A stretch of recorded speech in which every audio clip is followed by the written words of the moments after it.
腸嘅手術、膀胱嘅手術或者食道嘅手術咧，做完之後咧都可能有做口嘅，要照顧嘅時間就會多啲嘅。我哋團隊都非常之細心，如果個病人有啲咩唔舒服啊，佢哋都會特定咁樣咧，慢慢幫佢哋根治嘅。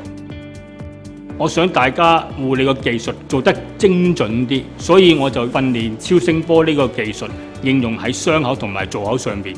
肉芽都會引致到會有滲血、流血。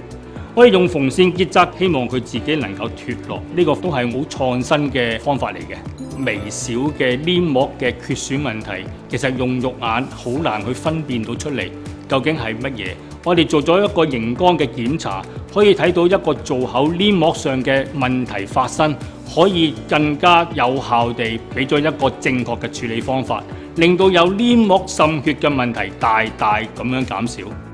我哋好重視團隊合作，護理之前我哋都會開會，清晰去分析下每個人嘅任務啦，咁緊密咁樣配合，令到啲病人嘅護理會更加好。成全係好緊要嘅，除咗我哋自己團隊嘅人識多啲之外，希望可以俾其他外面嘅人都一齊分享我哋呢個成果，一齊為護理做到更好。